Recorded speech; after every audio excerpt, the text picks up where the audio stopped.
akan mengambil waktu sejenak, menenangkan hati pikiran kita, biarlah kita hanya fokus memandang Tuhan Yesus. Before we start our service, let us quiet our hearts and minds. Let us set our eyes on Jesus.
Panggilan beribadah diambil dari Amsal pasal yang ke-16 ayat yang ke-20.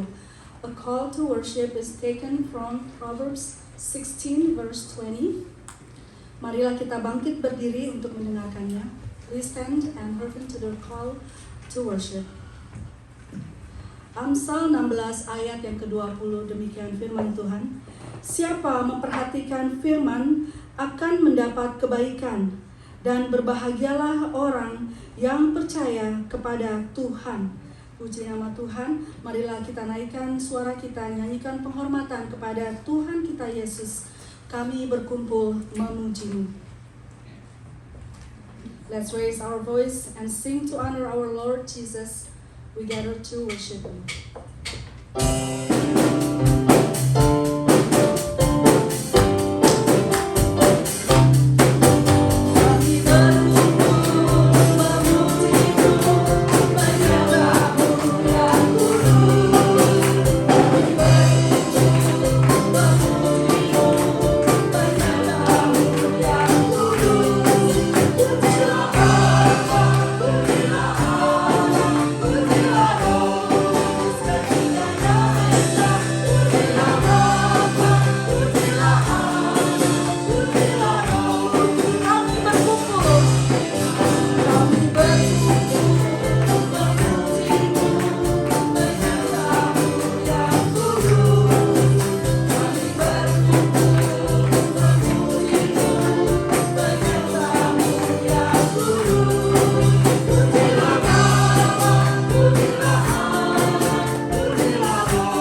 Marilah kita naikkan doa syukur kita.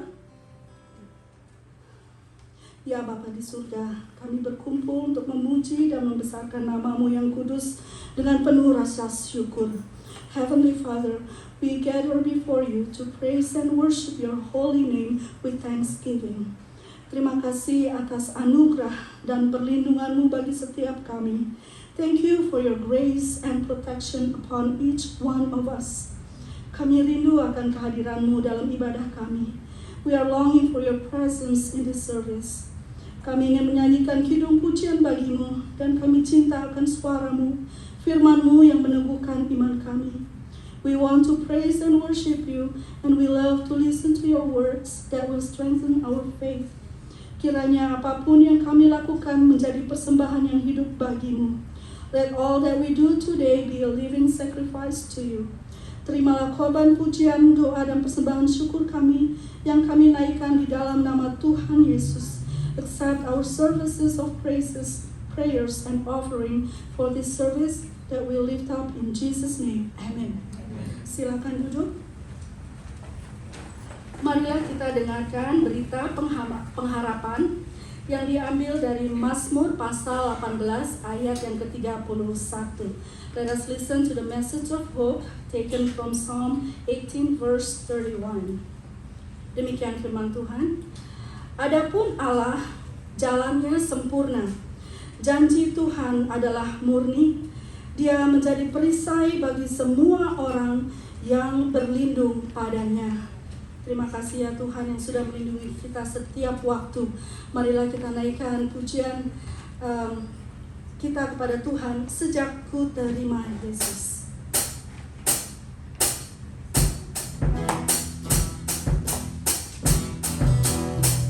Mungkin tepuk tangan ya supaya musiknya semangat.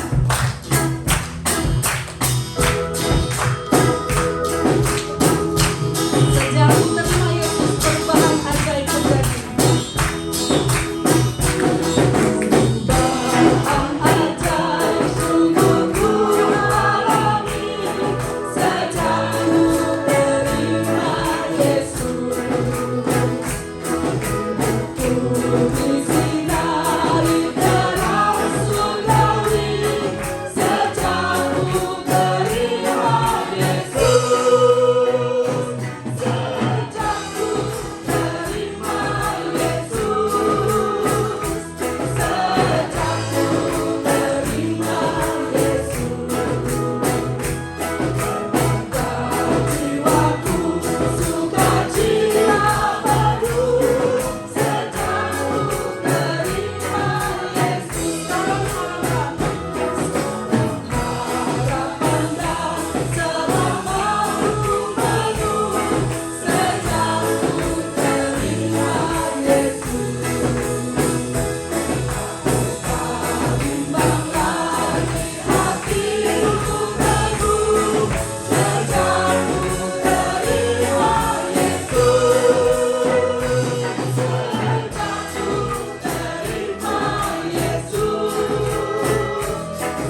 perubahan dalam hidup kita sejak Ia masuk dalam hidup kita.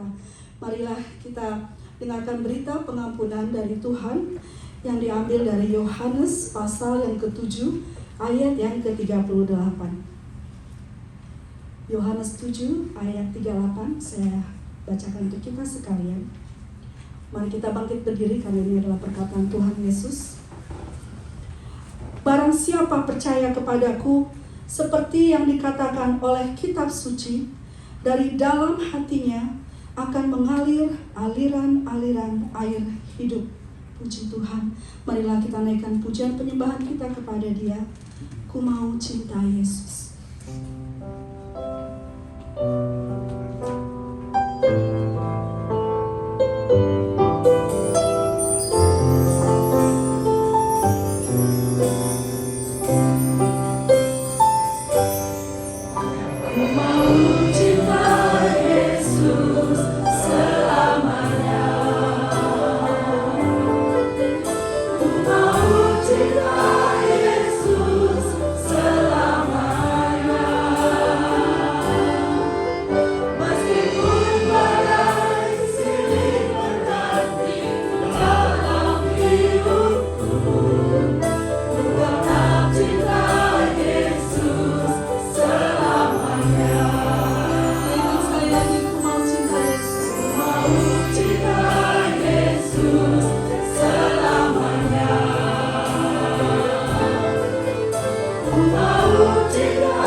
kepada Yesus Tuhan kita untuk mengakui dosa kita dan membawa permohonan kita kepadanya.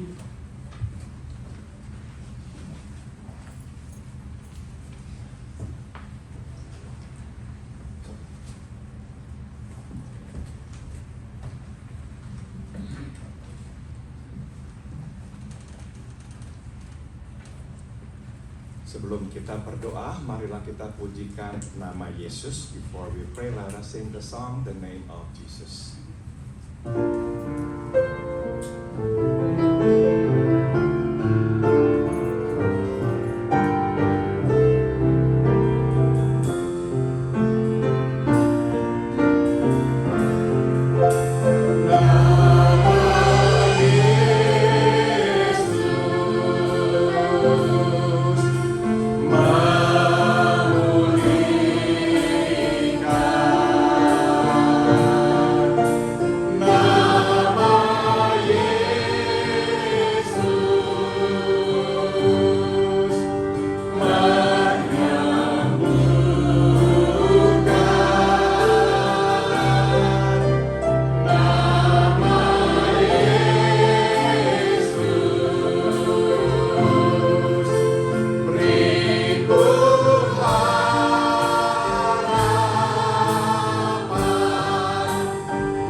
Selamat pagi dan terima kasih atas hari baru yang begitu indah yang Engkau berikan kepada kami untuk kami datang menyembah-Mu. Good morning, our Heavenly Father, and thank you for this beautiful day that you have given us for us to come and to worship you. Kami menengok ke belakang dan kami bersyukur atas penjagaan-Mu dan pemeliharaan-Mu dalam hidup kami. As we look back, Heavenly Father, we give you thanks for your protection and your providence upon our lives. Kami berterima kasih Tuhan menuntun langkah hidup kami sehingga kami tidak jalan tersesat. We give you thanks for guiding our steps that we did not walk astray. Bapa, kami pun datang mengakui kami orang-orang berdosa. Kami sudah tahu kehendak-Mu, tapi kami tidak selalu melakukannya. We also come before you to confess that we are sinners. We know what your will was, but we did not always obey you. Ampuni kami, ya Tuhan. So please forgive us, our Lord. Dan biarlah di hari mendatang, kami boleh hidup seturut dengan kehendak-Mu. And may in the days to come, we will live in accordance to your will. Bapa dalam surga, kami juga naikkan doa buat saudari kami Andri yang ada di tengah kami.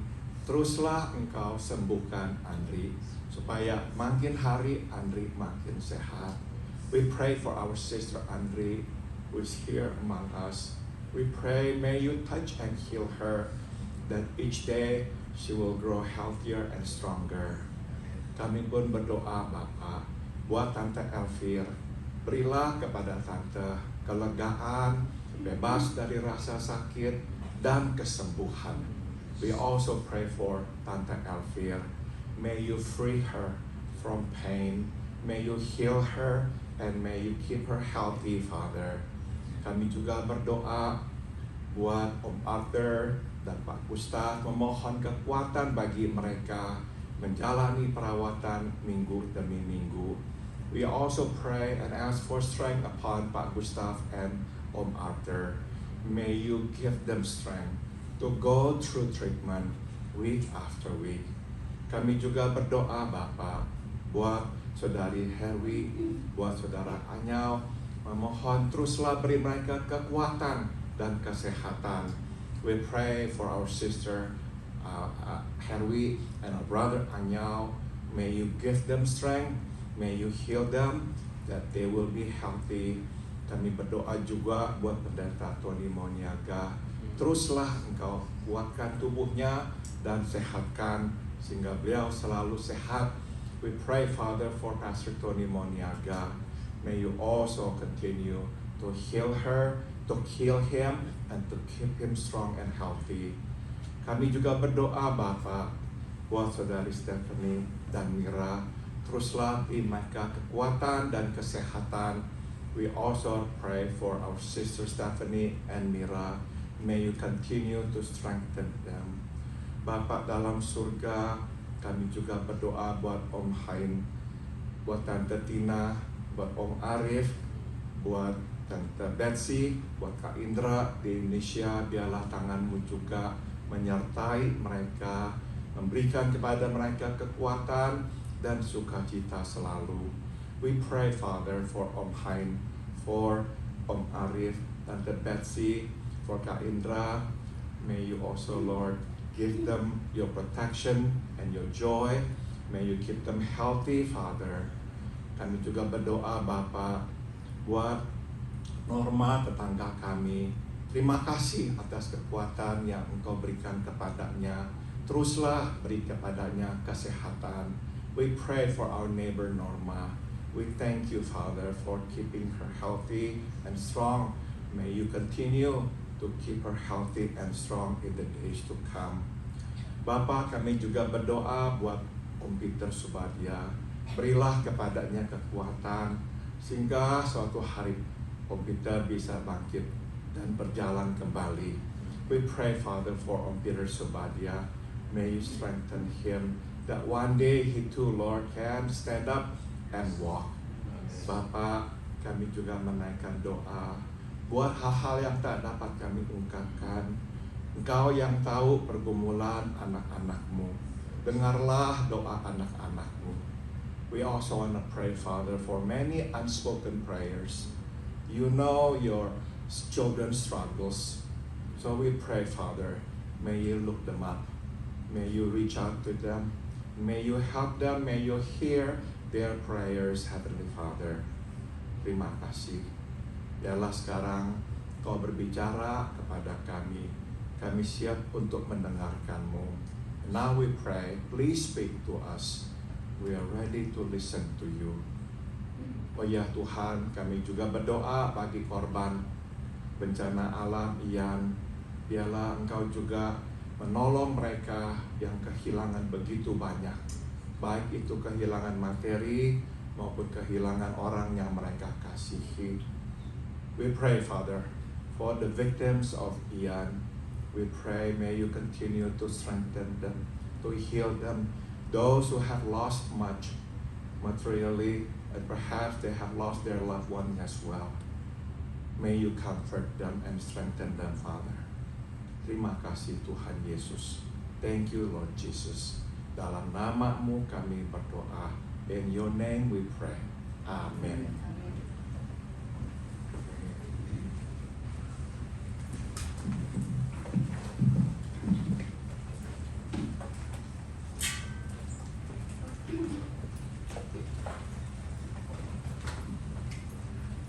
Tema khotbah pada pagi hari ini adalah apa yang telah diperbuatnya bagi Paulus akan diperbuatnya bagi kamu. The theme of today's message is, what he has done for Paul, he'll do for you. Mari kita buka kitab Kisah Para Rasul pasal 26. Will you please turn your Bible to the book of Acts chapter 26. Kisah Para Rasul pasal 26, the book of Acts chapter 26. Kita baca ayat 12 hingga ayat 14, and we are going to read from verse 12 to verse 14. Mari kita bangkit berdiri. Saya membaca ayat 12, saudara ayat 13, kemudian kita membacanya bersama-sama ayat 14. Dan dalam keadaan demikian, ketika aku dengan kuasa penuh dan tugas dari imam-imam kepala sedang dalam perjalanan ke Damsyik,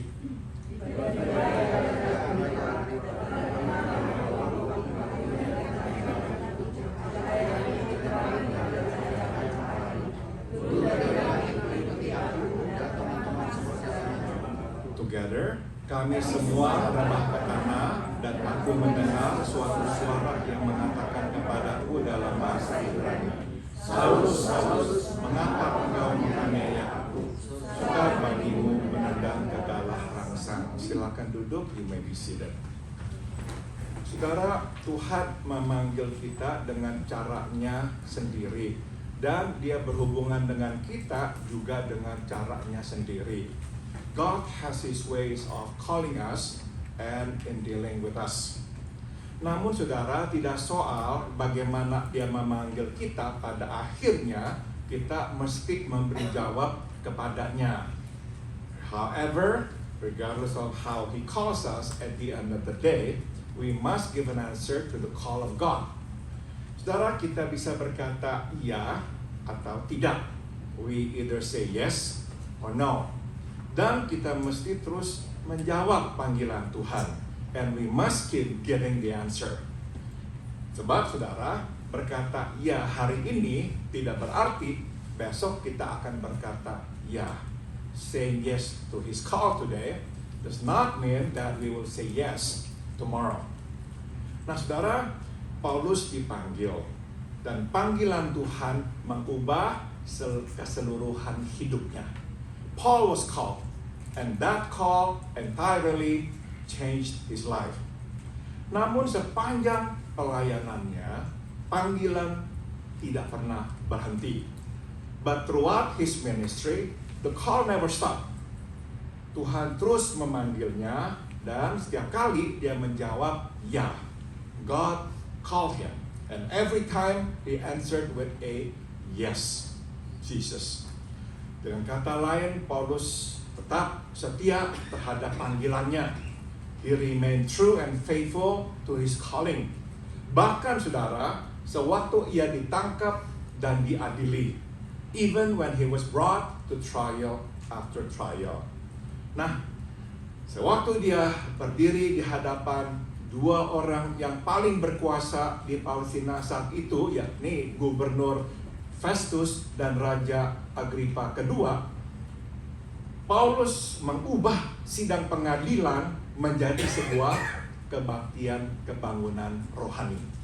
As he stands before the two most powerful men in Palestine, then Governor Festus and King Herod Agrippa II, Paul turns the court trial into an evangelistic meeting.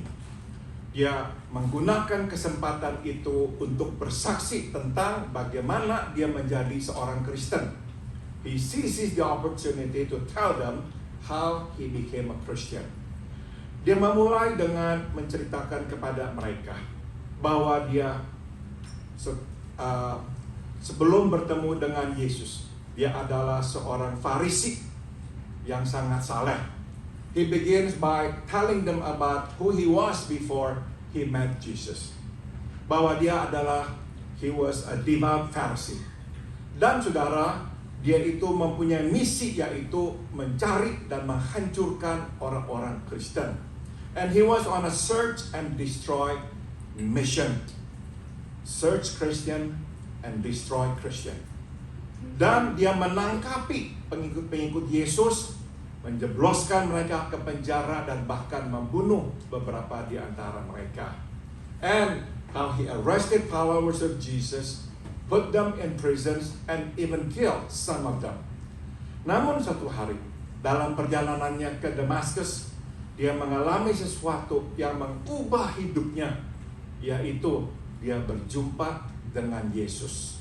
However, one day, on his way to Damascus, he experienced something that changed his life. He met Jesus. Dia bersaksi bahwa tiba-tiba cahaya dari langit turun atasnya. Cahaya yang lebih terang daripada matahari menyinarinya dan para teman-temannya. He tells them that he suddenly saw a light from heaven, brighter than the sun, blazing around him and his companions. Nah, kita bisa simpulkan bahwa cahaya itu begitu terang sehingga menyebabkan mereka semua jatuh ke tanah. We can surmise that the light must be extremely bright to cause them to fall to the ground. Saudara-saudara, Yesus mengirim cahayanya untuk menghentikan Paulus meneruskan perjalanannya untuk melakukan misi mencari dan menghancurkan orang Kristen. So you see, Jesus sent his light to stop Paul from going forward with his search and destroy mission. Mari sekarang kita berhenti sejenak dan petik satu pelajaran. Yang pertama yaitu, sewaktu Tuhan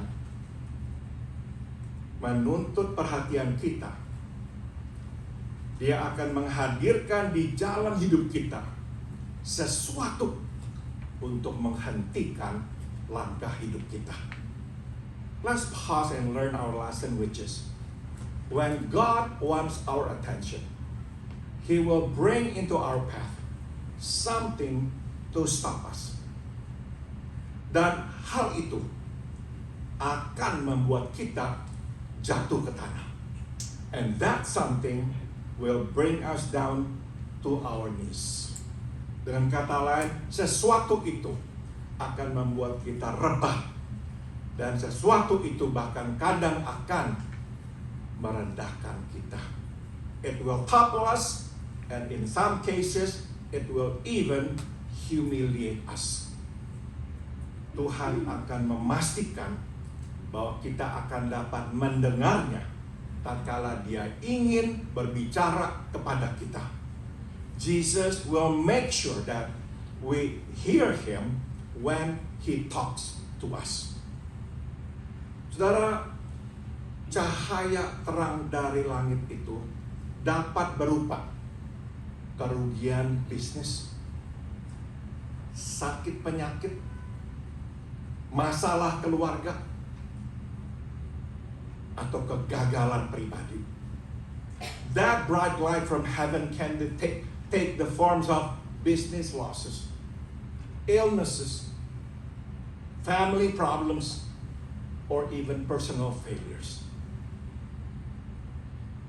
Apapun itu, saudara, cahaya terang dari sorga itu membuat kita rebah di tanah. Sesuatu yang tidak kita rencanakan atau inginkan. So you see, whatever it is, that bright light from heaven will bring us to the ground against our will. Kita yang tadinya berpikir kita kuat, tak terkalahkan, tiba-tiba tergeletak di tanah, tidak berdaya.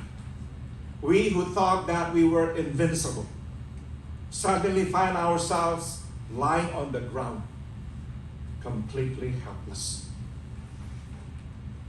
Kita coba bangkit, coba mencari jalan kita sendiri, tetap tidak bisa, karena kita dibuat lemah dan dibuat buta.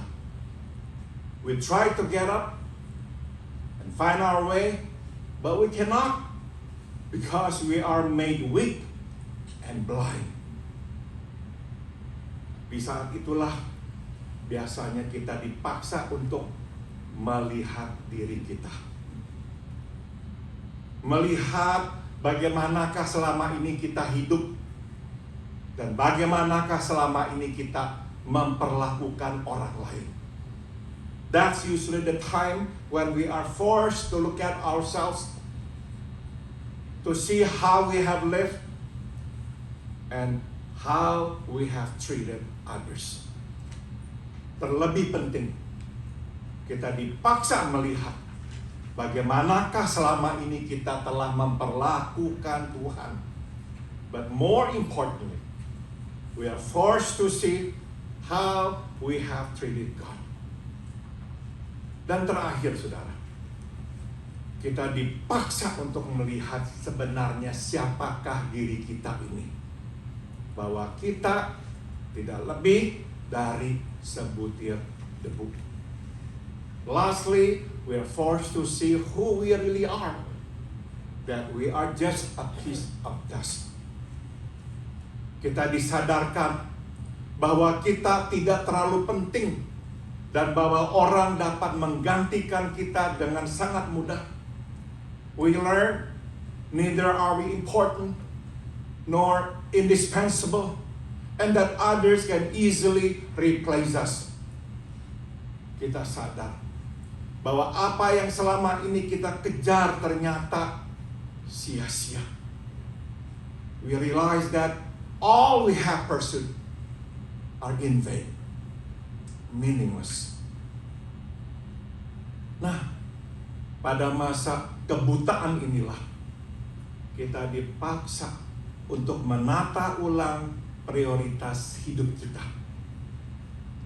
Bukan atas dasar apa yang bernilai bagi kita, tapi atas dasar apa yang bernilai bagi Tuhan.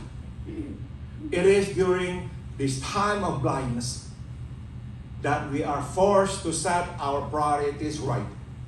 Not according to what we value, but according to what God values. Pada saat inilah, saat dimana kita buta, kita dipaksa mencari Tuhan untuk bergantung padanya dan bergantung pada orang lain. It is during this time of blindness that we are forced to seek God, to depend on Him and others. Di saat itulah kita diperhadapkan dengan kenyataan bahwa ternyata kita tidak memegang kendali atas hidup ini.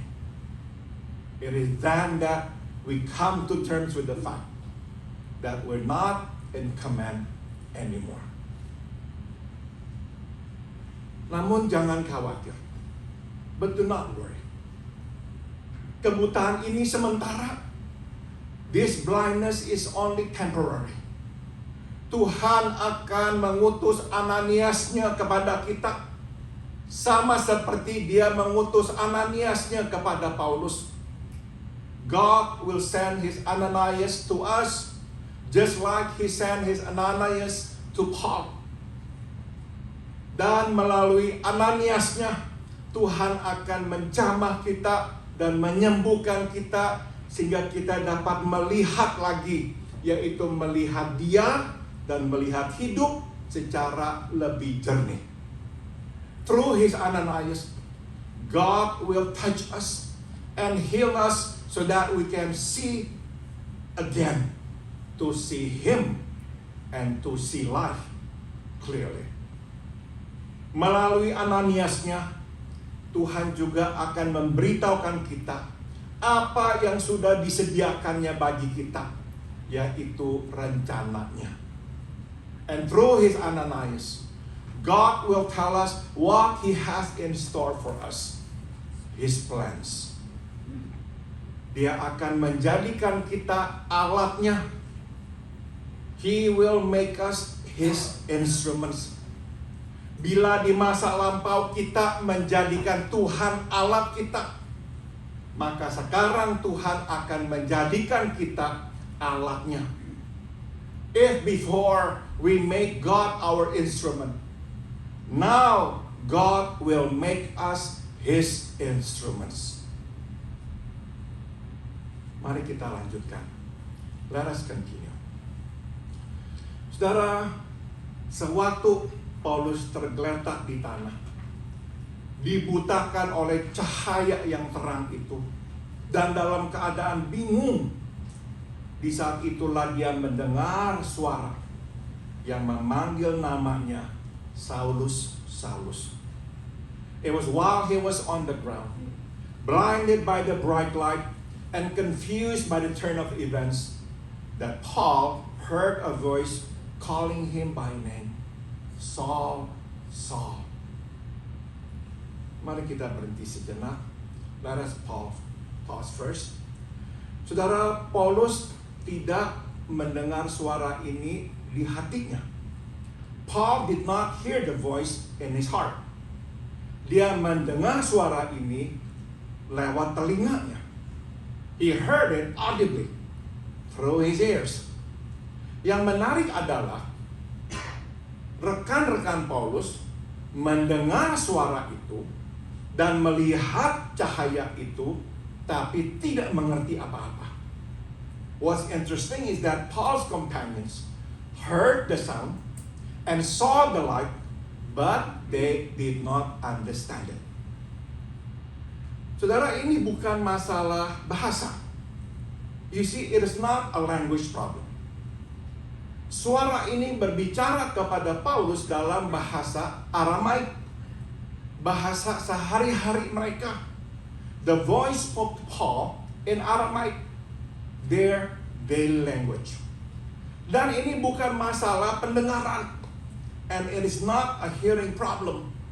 Mereka semua mendengar suara. They could hear it. Jadi apa itu? So what was it? Saudara, ini bukan sebuah masalah, melainkan sebuah akses terbatas. It is not a problem. It is a restricted access. Diberikan hanya kepada undangan tertentu. Given only to those invited to join it.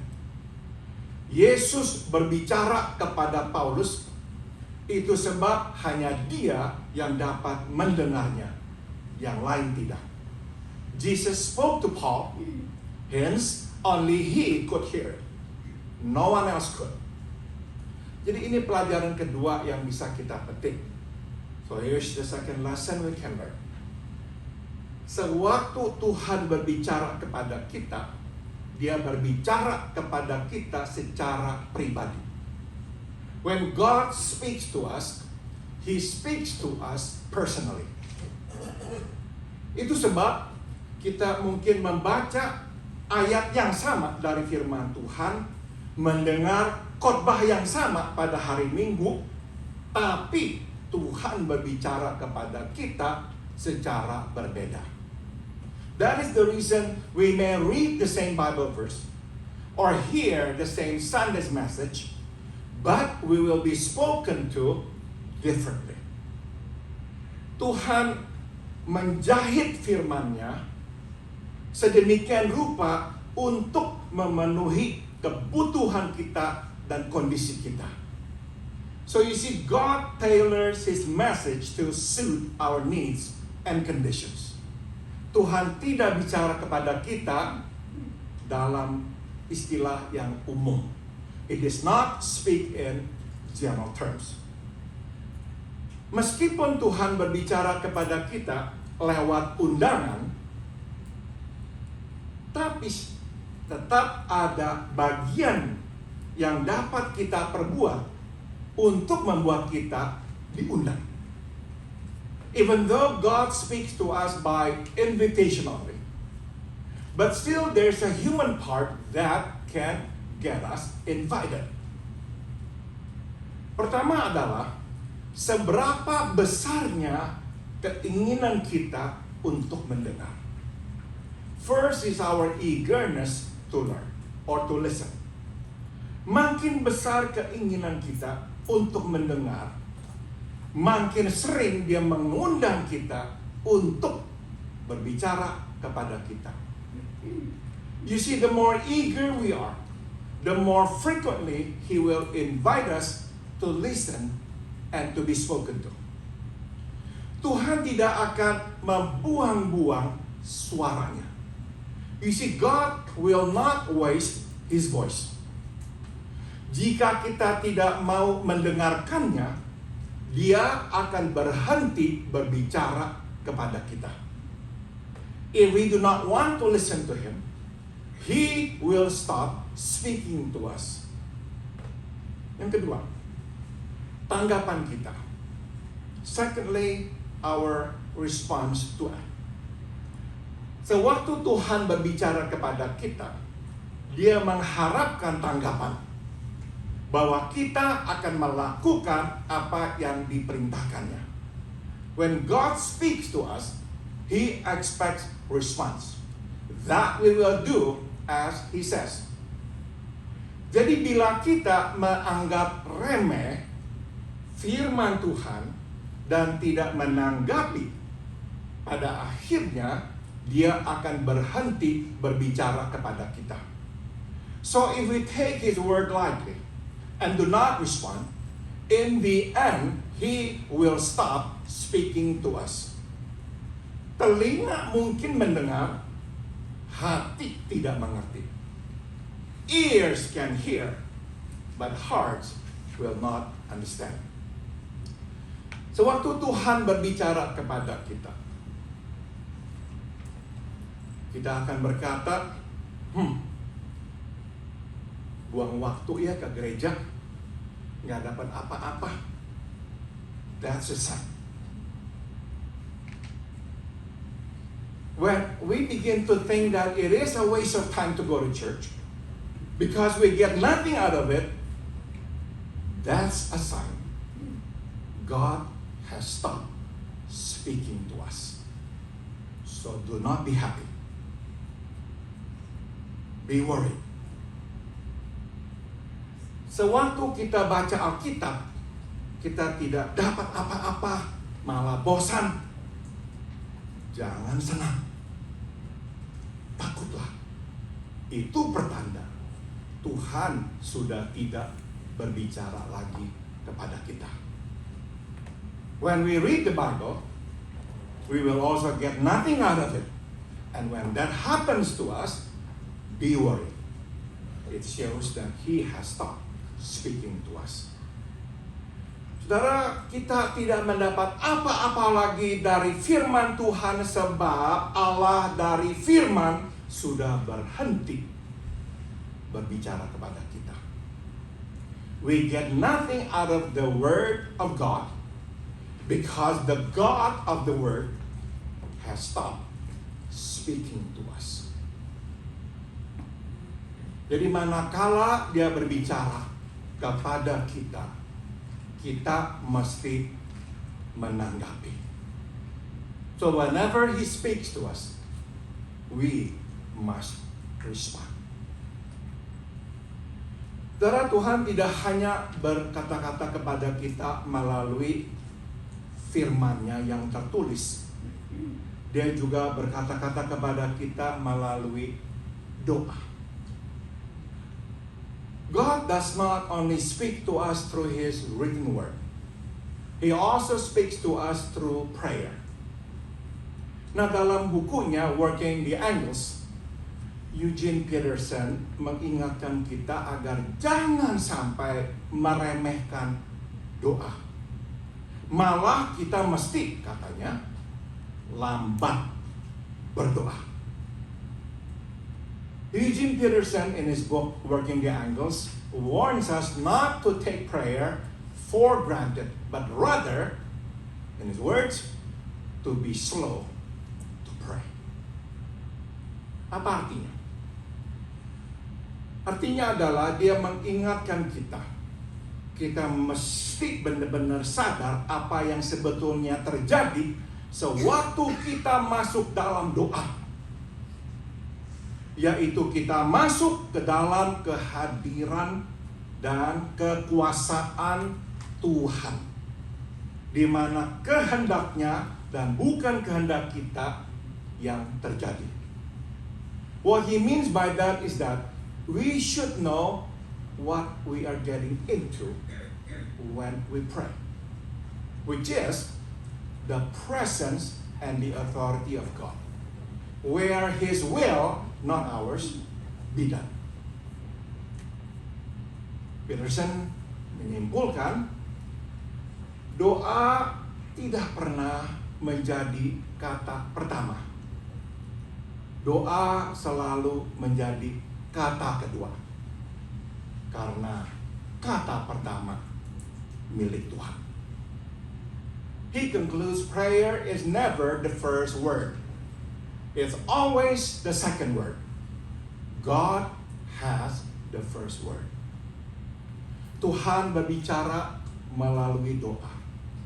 Dan Dia mengharapkan kita untuk mendengarkan dan menanggapi. God speaks through prayer. And He expects us to listen and to respond. Kadang kita beranggapan doa adalah cara, saluran untuk membawa permohonan kita kepada Tuhan. We often think of prayer as a means to bring our supplication to God. Betul, tapi itu bukanlah tujuan doa. That is true, but that is not the purpose of prayer. Tujuan doa adalah bersekutu dengan Tuhan. The purpose of prayer is fellowship with God. Di dalam persekutuan itulah Dia ingin mendengarkan kita sebagaimana Dia pun ingin didengarkan. It is in that fellowship that He wants to listen as much as to be listened to. Jadi saudara, doa bukanlah sebuah megaphone untuk membuat suara kita keras terdengar. You see, prayer is not a megaphone to make our voice heard loudly. Doa lebih seperti telepon, di mana Allah berbicara, kita mendengarkan. Kita berbicara, Allah mendengarkan secara intim. Prayer is more like a telephone, where God speaks and we listen. And when we speak, God listens intimately. Mari kita lanjutkan. Let's continue. Paulus bersaksi kepada Gubernur Festus dan Raja Herodes Agrippa bahwa sewaktu dia rebah di tanah, dia mendengar suara berbicara kepadanya. Paul testifies to Governor Festus and King Herod Agrippa II that it was when he was on the ground that he heard a voice speaking to him. Mari kita sekarang berhenti dan menarik beberapa pelajaran lagi. Now let's pause and learn a few more lessons. Saudara, Yesus berbicara kepada Paulus dalam bahasa Aramaik. Bahasa yang digunakan oleh Yesus sewaktu dia ada di dunia. Jesus spoke to Paul in Aramaic, the language that Jesus spoke while he was on earth. Saudara, bahasa formal orang Yahudi adalah Ibrani, tapi bahasa sehari-hari, lingua franca, adalah bahasa Aramaik.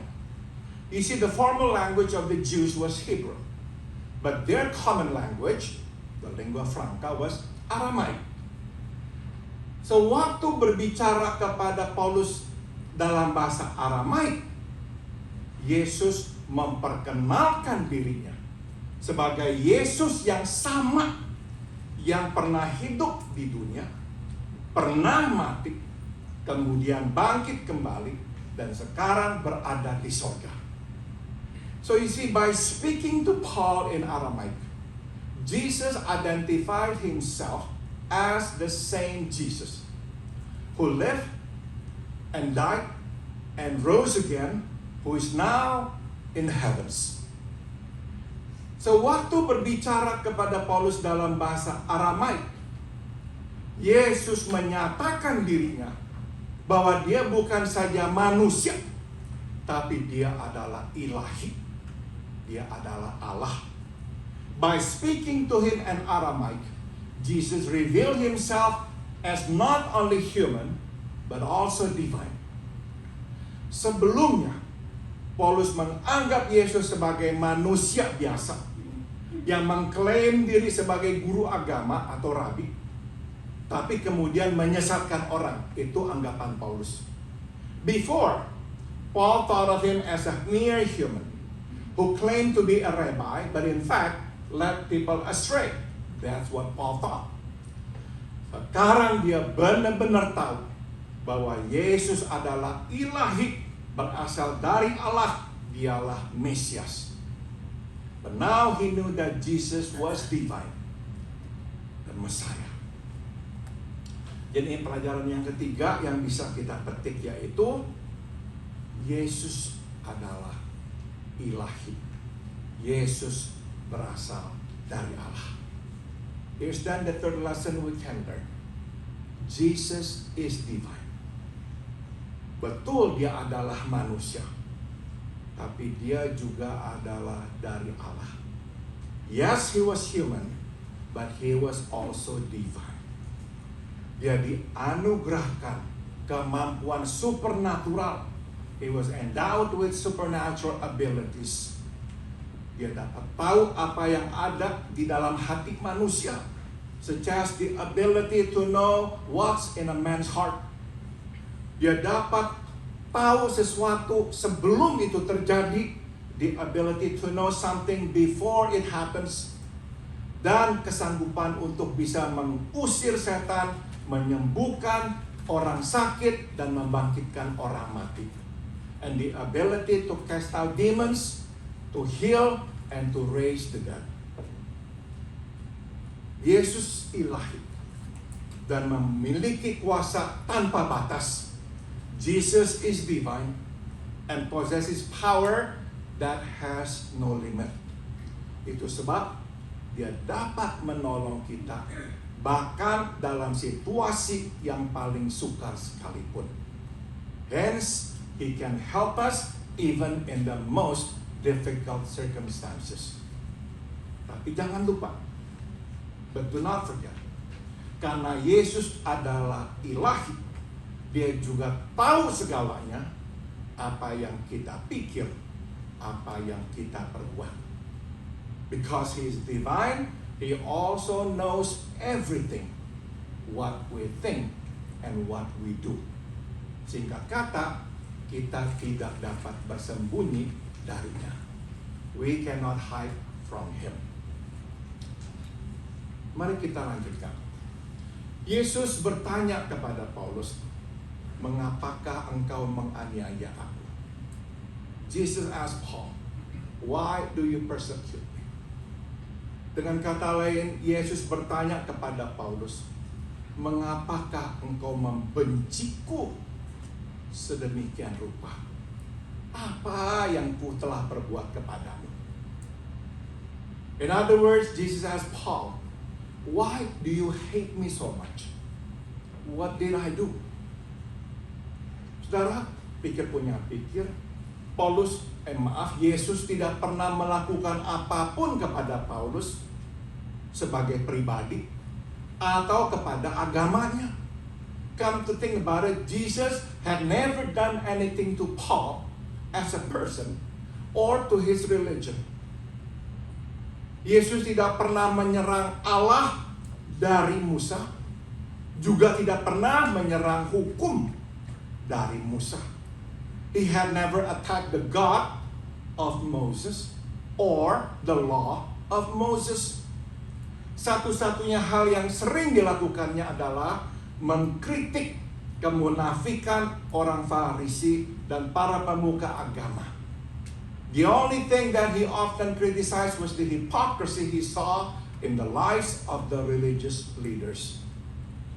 Kenapa kok Paulus membencinya sedemikian rupa sampai-sampai seolah-olah dia ingin membunuh Yesus lagi? But why did Paul hate him so much that he wanted to kill Jesus again if he could? Mungkin ini pertanyaan yang mesti kita ajukan sekarang. Perhaps that's the question we ought to ask today. Kenapa kok ada begitu banyak orang yang membenci Yesus? Why do some people hate Jesus so much?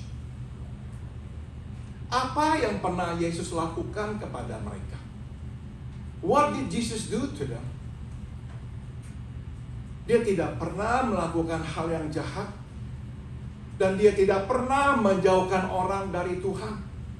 He's never done anything bad, and he's never turned people away from God. Bahkan selalu dia mengarahkan orang untuk datang kepada Allah Bapa. In fact, he always directs us to his heavenly Father. Hanya ada satu jawabannya. There's only one explanation. Karena kebencian berasal dari iblis. Orang yang membenci adalah orang yang dikuasai oleh iblis. Because hatred is of Satan. Those who hate are controlled by Satan. Dan karena iblis membenci Yesus, maka iblis menanamkan benih kebencian di hati orang untuk membenci Yesus tanpa sebab. And because Satan hates Jesus, it's Satan who plants the seed of hate in the hearts of so many people to hate Jesus without cause, without reason. Mari kita lanjut ke pelajaran yang terakhir. Let's move on to our last lesson. Saudara, Yesus kemudian berkata kepada Paulus, Jesus told Paul, sukar bagimu menendang ke galah rangsang. It's hard for you to kick against the goats. Saudara, Yesus di sini mengutip sebuah peribahasa atau ungkapan umum. Here Jesus quoted a saying known to many.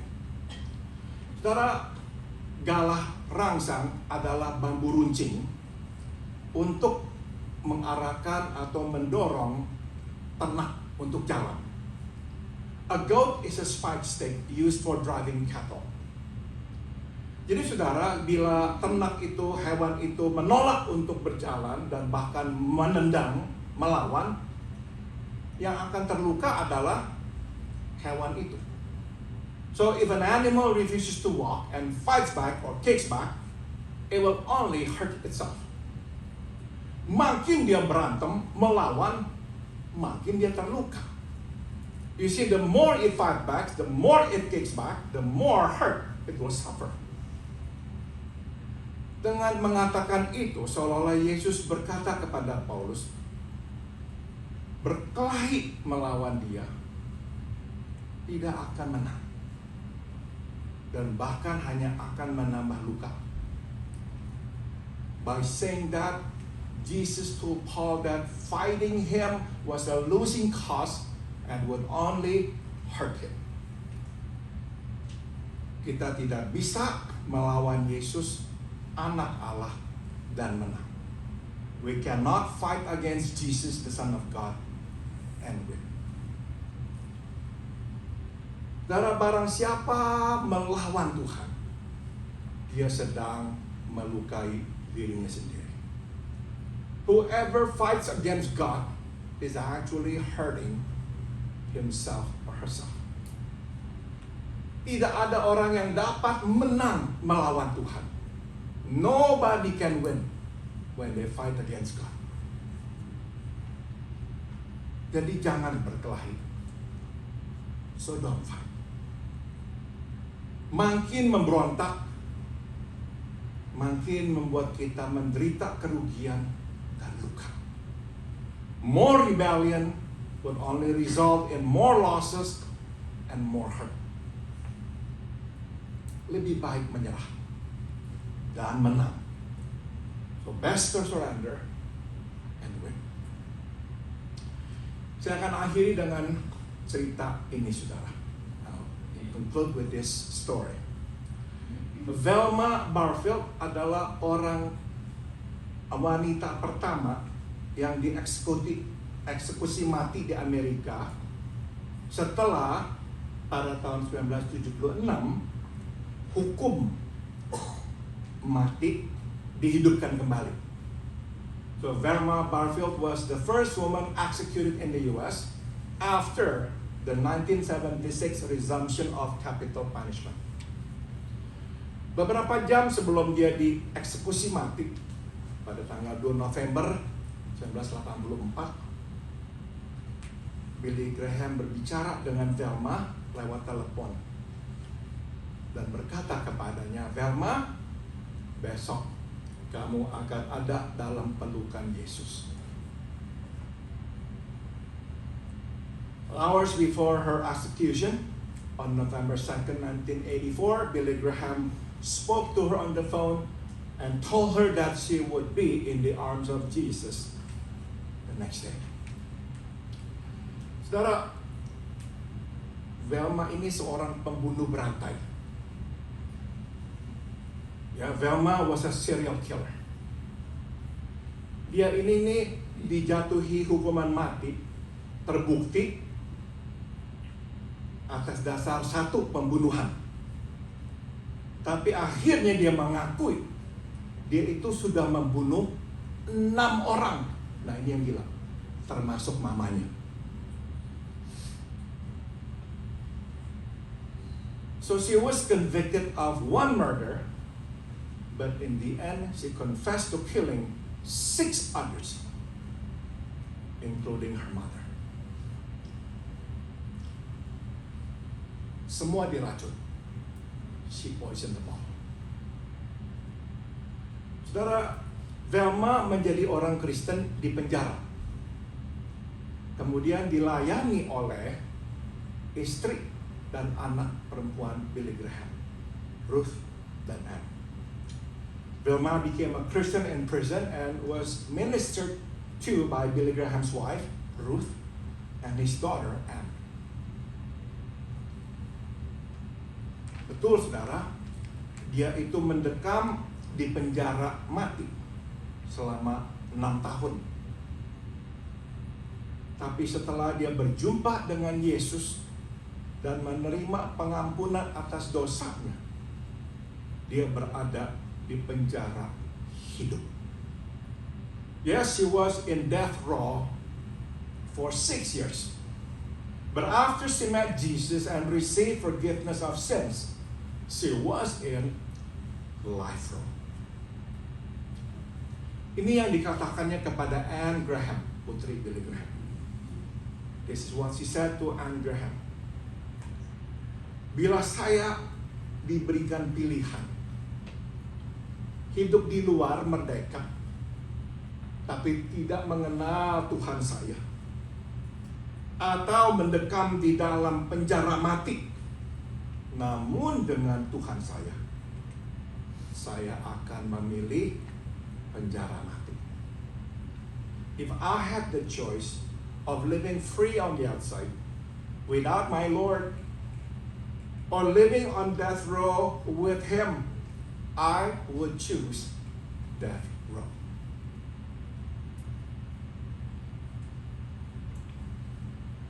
Di dalam kesaksiannya yang ditulisnya, dia berkata ini. In her testimony she wrote, "Saya ingin bersaksi sebab saya berharap orang akan percaya dan mengerti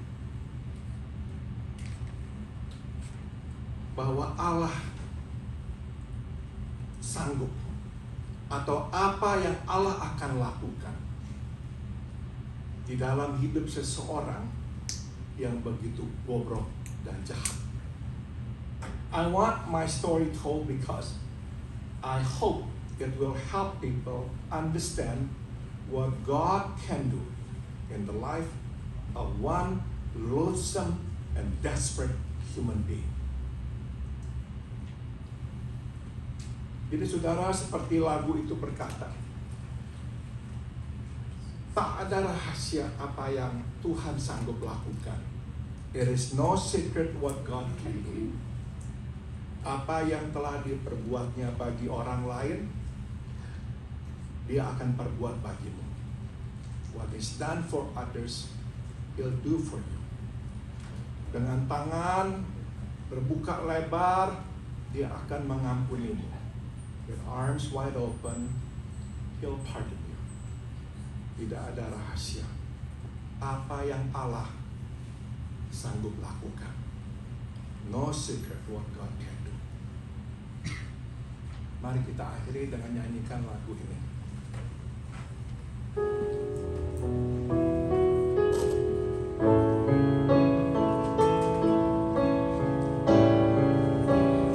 There's no secret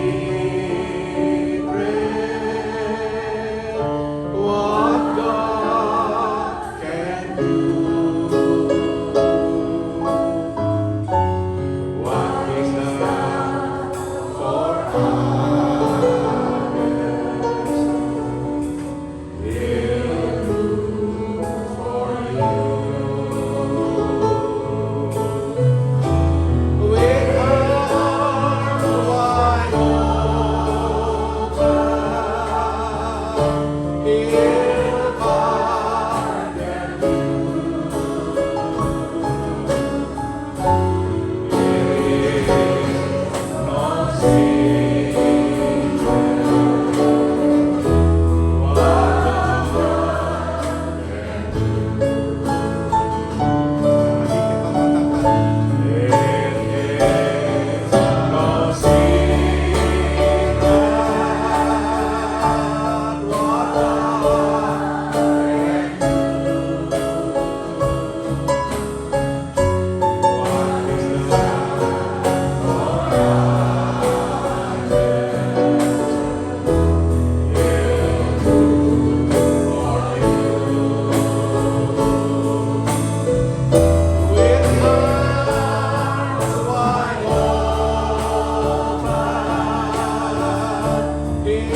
Apa yang Tuhan sudah lakukan bagi Paulus, apa yang Tuhan sudah lakukan bagi Vilma Barfield, Dia dapat lakukan buat kita semua.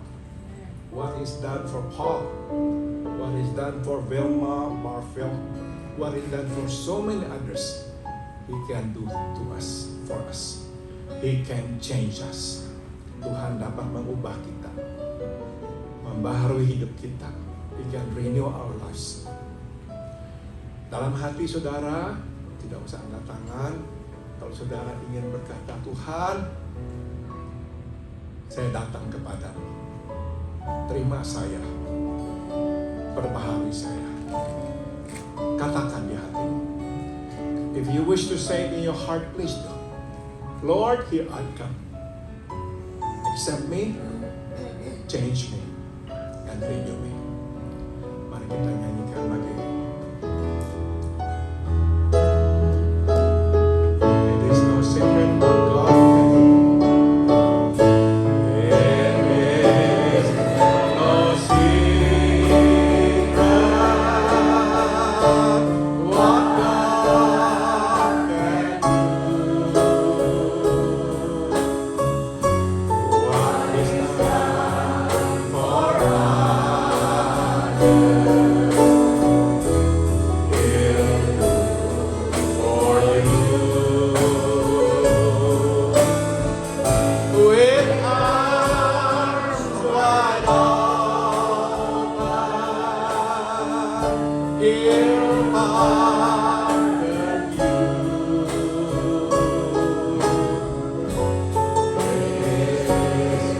No secret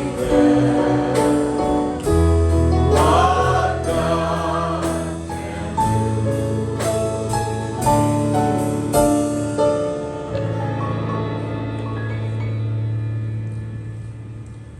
Biarlah Tuhan, apapun situasi kami sudah merdeka, kami sudah baru. We pray, Father, whatever our situation is, we are already free. We are already renewed. Kami sudah berubah karena Tuhan Yesus sudah mengubah kami. We are different because you have changed us. Dalam nama Tuhan Yesus kami berdoa. In the name of Jesus we pray. Amen. Terima kasih.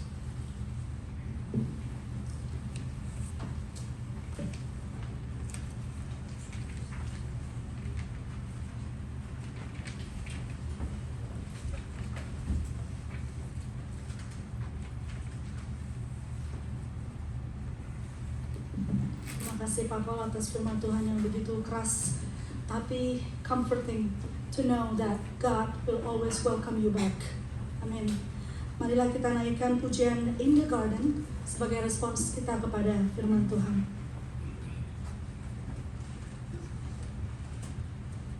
Mari kita bangkit berdiri.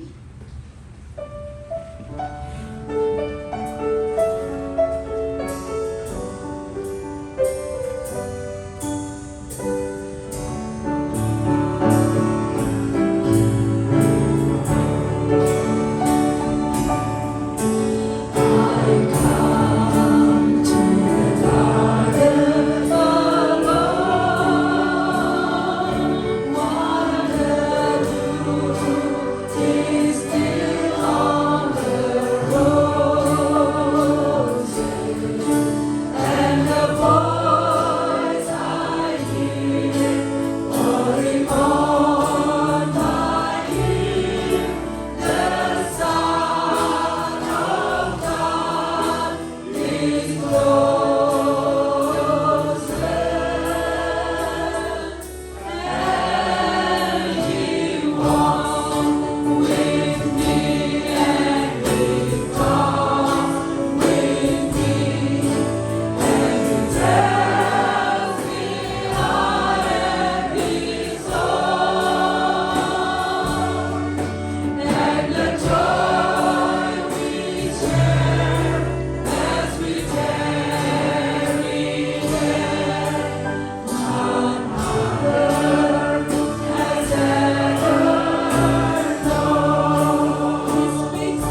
ucapan syukur kita kepada Yesus Tuhan dan Gembala kita yang telah memberkati dan memelihara hidup kita.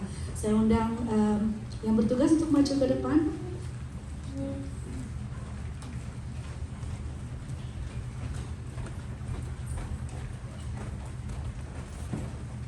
Let us come and bring our offering of thanksgiving to Jesus, our Lord and Shepherd, who has blessed us and provided for all our needs. Saya minta Ibu Enge untuk pimpin kita dalam doa. Bapak, terima kasih kalau pada pagi hari ini kami dapat diberi kesempatan dan kehormatan untuk hadir di rumah-Mu yang kudus ini. Terima kasih untuk firman-Mu Bapak.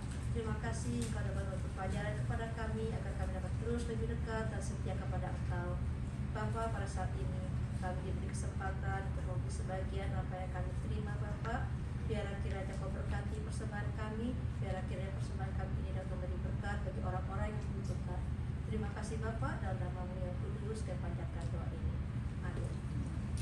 Saudari Elus Mantik akan memberkati kita dengan pujian syukur.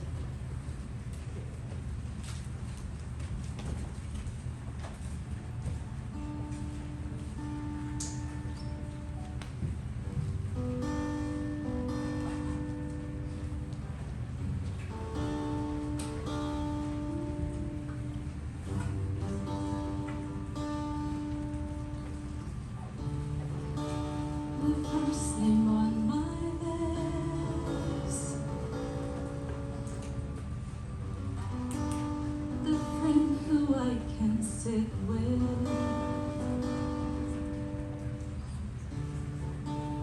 my daily advocate,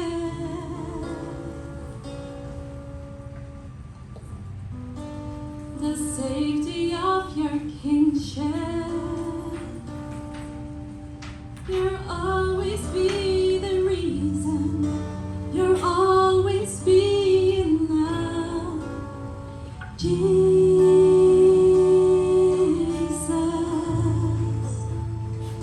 Always Jesus.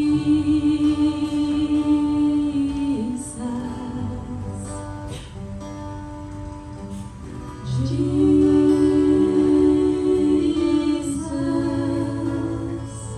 Always.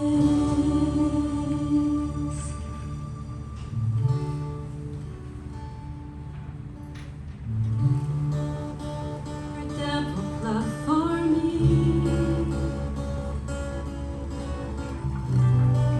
is my anchor in the raging seas. You speak and you bring peace.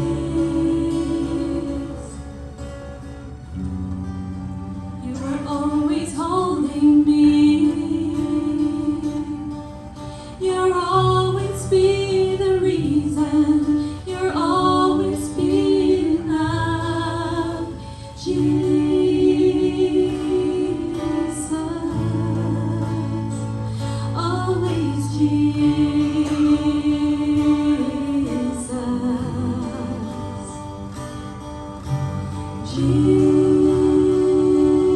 Jesus, always.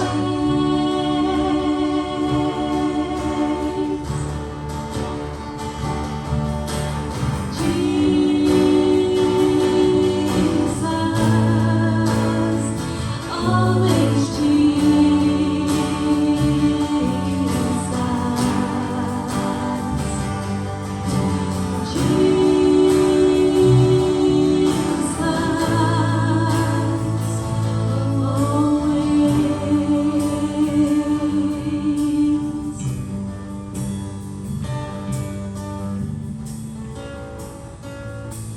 always You are forever the same.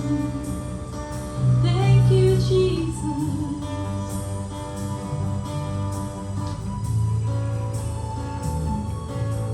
The leaders of my life, the door, the way, the vine.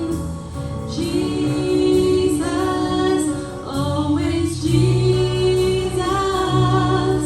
You stand outside the time, the word, the truth, the life. Jesus.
Terima kasih Elus dan Kimberly, powerful voice ya, puji Tuhan.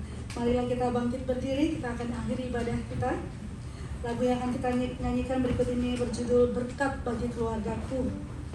Bukan hanya untuk keluarga kita sendiri ya, Tuhan akan memberkati gereja ini sebagai satu keluarga besar. Tuhan memberkati kita semua.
Biarlah kasih karunia dari Tuhan kita Yesus Kristus, may the grace of our Lord Jesus Christ, biarlah kasih tak berkesudahan dari Allah Bapa, may the unceasing love of God the Father, dan biarlah persekutuan dan kekuatan dari Roh-Nya yang kudus menyertai kita sekalian, and may the fellowship and the power of His Holy Spirit be with us all dari sekarang sampai kita berjumpa dengan Tuhan Yesus di sorga nanti.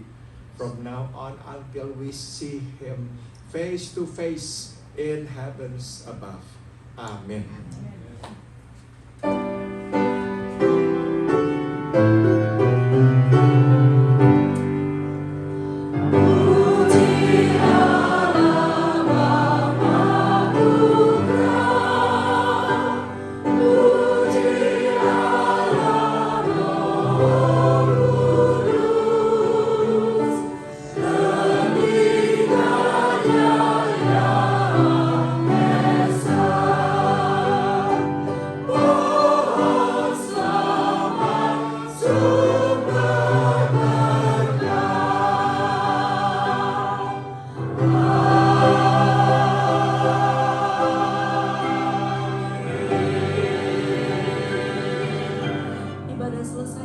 duduk.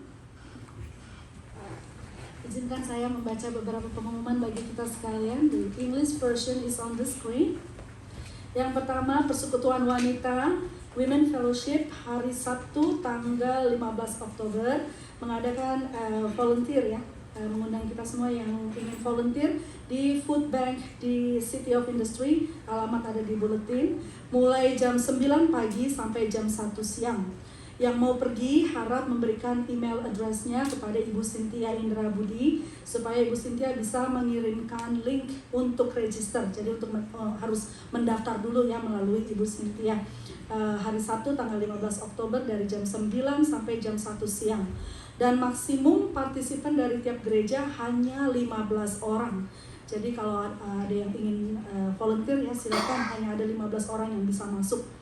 Register terakhir adalah besok tanggal 10 ya. Selama bulan Oktober, Lifeline akan mengumpulkan individually wrapped candy untuk dibagikan tanggal 31 Oktober ya dalam rangka Halloween outreach. Bin untuk sumbangan candy disediakan di depan, ada pintu masuk ya, ada bin di situ. Hari ini ada latihan paduan suara. Dan terima kasih bagi mereka yang sudah ambil bagian dalam pelayanan hari ini. Tuhan Yesus memberkati. Apakah ada di antara kita yang baru pertama kali datang di sini? The newcomer, first timer? Nggak ada? Sebelah sini? Silakan berdiri. Boleh kenalkan namanya Pak? Nama saya Ruser Simanguncong. Bapak Rudolf. Sorry? Ruser. Oh, Luther Simanguncong. Ya, tinggal di Upland. Dari mana Pak? Tinggal di Upland. Oh, di Upland. Oh, tetangga ini sama Ibu Cynthia. Bisa daftar untuk volunteer langsung. Ibu, siapa Bu? Oh, saya Maria. Ibu Maria, thank you for coming. Sama-sama dari emang tinggal di Upland ya. Ya kalau belum ada gereja lokal atau gereja home bisa kembali lagi ya. Ini yang sebelahnya. Oh, udah pernah. Ada lagi? Tadi, oh, mamanya Aywa. Silakan. Mamanya Hari. Siapa namanya Ibu? Namanya Ibu Maria Kartika dan hari ini berulang tahun. Ya, Tuhan Yesus memberkati Ibu Maria. Ada lagi di sana? Udah pernah? Biasanya hari Rabu. Oh, datangnya hari Rabu, hari ini bersama-sama ya. Thank you. Ada 4 orang, semuanya duduk aja. Nanti selesai kita bisa salaman ya. Oke? Kita akan berdoa untuk persekutuan kita di meja makan. Mari kita berdoa. Bapa di surga, terima kasih. Oh, I'm sorry. Maaf, belum. Tuhan Yesus maaf, saya lupa. 1. Selamat ulang tahun. Yang pertama, Oscar Pratama tanggal 10 besok. Yang kedua, Ian Go Pratama juga besok. Florencia Magdalena Jose tanggal 10 juga. Bram Tambayong tanggal 11. Donald Monica 12. Kenny Klum tanggal 15. Oke, now kita bisa berdoa. Bapak, terima kasih Engkau sudah bersama-sama kami, Engkau sudah berbicara kepada kami melalui firman-Mu. Engkau sudah memberkati kami dengan pujian yang kami naikkan kepadamu dan mendengarkan pujian dari saudari kami. Tuhan, sebentar kami akan makan. Engkau berkati kami semua di meja makan, berkati percakapan kami, berkati tangan-tangan yang sudah melayani kami dengan makanan ini. Di dalam nama Tuhan Yesus kami berdoa dan mengucap syukur. Amin.